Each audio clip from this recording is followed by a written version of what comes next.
नाश कुमार की रिपोर्ट। और कांग्रेस के प्रदेश अध्यक्ष राजेश ठाकुर ने मांडर उपचुनाव में जीत का दावा किया है। राजेश ठाकुर ने कहा है कि बीजेपी और एआईएमआईएम ने षड्यंत्र रचा था और उसका जवाब जनता ने दिया है। उन्होंने कहा कि बीजेपी के जो नेता मांडर उपचुनाव में प्रचार के लिए गए भी नहीं, वो भी जीत का दावा कर रहे हैं। उन्होंने दावा ये किया कि मांडर में कांग्रेस ही आ रही है। भाजपा का और एआईएमआईएम का साठगांठ था, वो जनता के बीच प्रदर्शित हो गया था और जनता ने निर्णय ले लिया है। अब ये अलग बात है कि जब कोई बात नहीं समझ में आती है तो वो लोग सीपी सिंह से बयान दिलवा देते हैं। अगर इतने कॉन्फिडेंट हो तो कम से कम दीपक प्रकाश जी को बयान देना चाहिए था, जो बाबूलाल जी लगातार वहाँ दौड़ा कर रहे थे। जो सीपी सिंह वहाँ गए ही नहीं, तो उनको कैसे पता चल गया कि जीत रहे हैं। तो हमें लगता है कि थोड़ा गंभीरता के साथ सभी चीज़ों को समझ करके ही कोई बयान देना चाहिए। हम जीत रहे हैं, आ रही है कांग्रेस। और प्रधानमंत्री नरेंद्र मोदी के संभावित देवघर दौरे से पहले देवघर एयरपोर्ट पर इंडिगो की 180 सीटर फ्लाइट का सेकंड ट्रायल हुआ। देवघर एयरपोर्ट पर इंडिगो की फ्लाइट की सफलतापूर्वक लैंडिंग कराई गई और इस दौरान 2 बार लैंडिंग और टेक ऑफ की प्रक्रिया चली। इस विषय में और अधिक जानकारी दे रहे हैं हमारे सहयोगी मनीष दुबे। देवाधिदेव महादेव की नगरी देवघर अब जल्द ही हवाई मार्ग से भी जुड़ने जा रही है।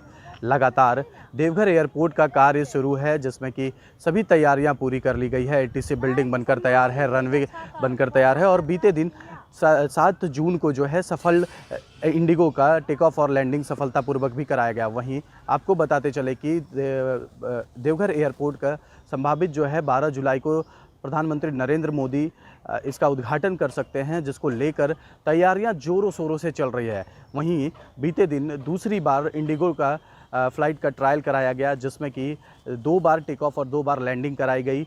ये सभी चीज़ें शाम के वक्त हुई, जब रनवे का लाइटिंग जला दिया गया था, एटीसी का लाइटिंग जला दिया गया था। वहीं पर एटीसी बिल्डिंग में जो है डीजीसीए के मेंबर वहीं पर एटीसी बिल्डिंग में मौजूद थे, जो कि एटीसी बिल्डिंग से ही सारी चीज़ों का जायज़ा और निरीक्षण कर रहे थे, ताकि जो है जो भी अगर कोई परेशानियाँ आती हैं उसे तुरंत सॉल्व कर लिया जाए। लेकिन आपको बताते चले कि ये दूसरी बार जो इंडिगो का 180 यात्रियों वाला विमान सफलतापूर्वक जो है लैंडिंग और टेक ऑफ करा दिया गया है।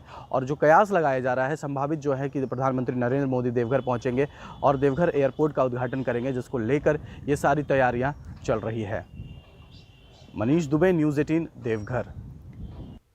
और एक ओर जहां अग्निपथ योजना को लेकर देश भर में विरोध का दौर चला था, वहीं दुमका में एनसीसी के 4th गर्ल्स बटालियन की कैडेट्स कड़ी ट्रेनिंग में जुटी है, ताकि वो आर्मी, नेवी और एयरफोर्स में जाकर अग्निवीर बनकर देश की सेवा कर सके।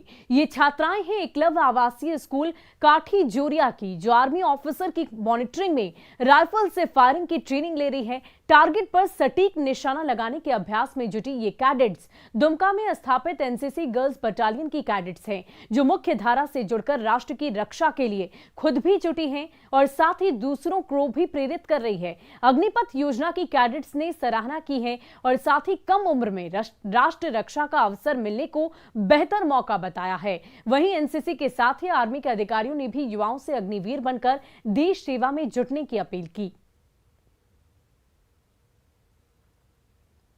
इसमें एनसीसी में हूँ और मुझे लगता है कि मैं पहले जैसी थी अब नहीं हूँ और मुझे बहुत सारी चीज़ सीखने को मिले। मैं अपनी पर्सनालिटी में सुधार लाई। मुझे पब्लिक स्पीकिंग में बहुत डर था, मैं वो सुधारी। और मुझे लगता है कि अगर भारतीय सशस्त्र सेनाओं में अगर कोई युवक युवतियाँ जाकर अपनी योगदान देते हैं तो उन्हें बहुत कुछ सीखने को मिलेगा। अगर मुझे एनसीसी से इतना कुछ सीखने को मिल रहा है। As a associate NCC officer मैं रिक्वेस्ट करती हूँ युवा से, आप समझिए, पहले किसी के बहकाव में मत आइए और इसका एडवांटेज लीजिए।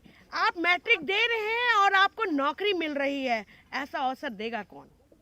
ये हिंदुस्तान है, इंडिया है, इंडिया में ही मिलेगा। इसीलिए मैं कहना चाहूँगी आप सबसे कि आप इसका जो कॉलेज के बच्चे हैं वो 21 साल की उम्र को सेवा को पार कर चुके होते हैं जनरली, सो उनके लिए कम मौका होता है। लेकिन जो स्कूल में पढ़ रहे हैं, 10 और 10th +2 में पढ़ रहे हैं, उनके लिए इससे बेहतरीन मौका नहीं मिल सकता है। और हमारे जो जूनियर विंग के जो स्कूल्स हैं जहाँ पे एनसीसी चल रही है, हम उन बच्चों के माध्यम से बच्चों को मोटिवेट करने की कोशिश कर रहे हैं एनसीसी के माध्यम से, ताकि वो भारतीय सेनाओं को ज्वाइन कर सकें।